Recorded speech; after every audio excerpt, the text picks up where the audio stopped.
You can support In the Past Lane with a donation via Patreon or PayPal. Just go to inthepastlane.com and click on support. Thanks. Whoa, hit the brakes. You've arrived at the #1 drive-by for American history. Welcome to The Pit Stop.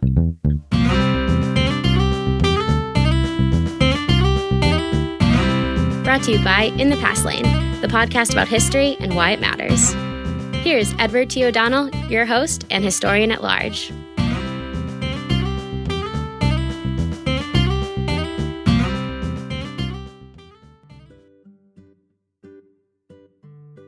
Hi, everyone. Welcome to The Pit Stop, your Monday morning source for history on the go in just about 5 minutes. We offer this mini feature every Monday, in addition to our full feature episodes.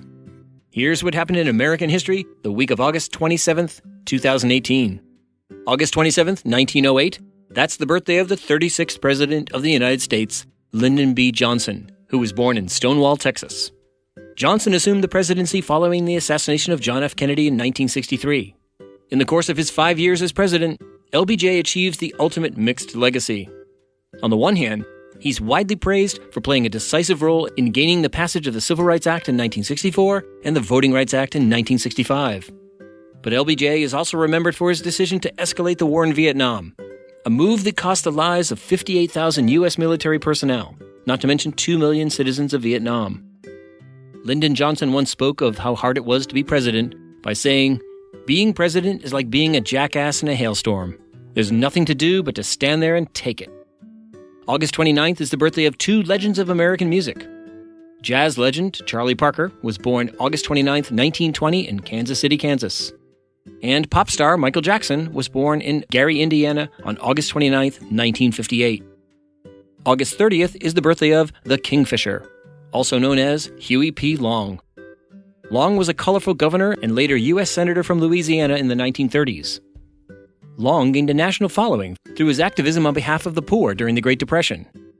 Huey Long once said, "When you have a country where one man owns more than 1 million people, you know what the problem is." August 30th, 1901 is also the birthday of civil rights leader Roy Wilkins, who was born in St. Louis, Missouri.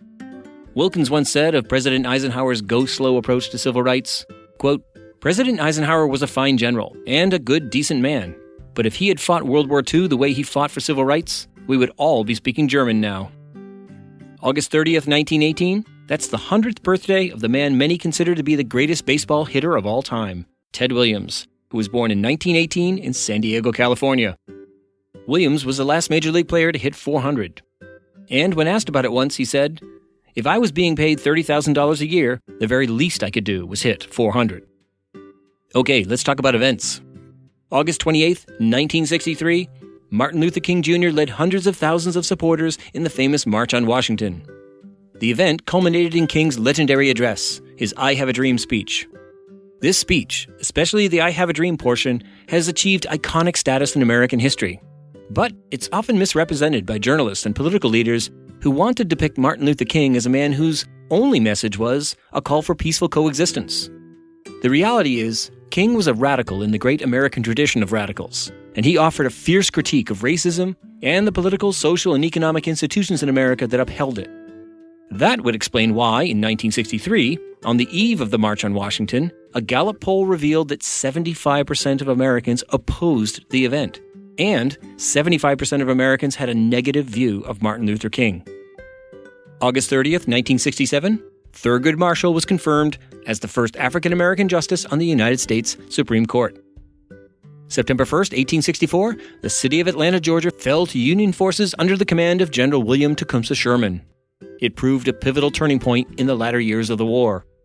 And on September 1st, 1985, the wreck of the ill-fated British ocean liner RMS Titanic was found in 12,000 feet of cold Atlantic water just south of Newfoundland.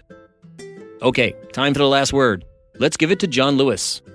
Lewis is now an esteemed senior member of Congress. But back in 1963, he was the 24-year-old civil rights activist who gave the other speech on the day of the March on Washington. John Lewis said, "I appeal to all of you to get into this great revolution that is sweeping this nation. Get in and stay in the streets of every city, every village and hamlet of this nation, until true freedom comes, until the revolution of 1776 is complete. They're talking about slow down and stop. We will not stop. If we do not get meaningful legislation out of this Congress, the time will come when we will not confine our marching to Washington. We will march through the South. But we will march with the spirit of love and with the spirit of dignity that we have shown here today.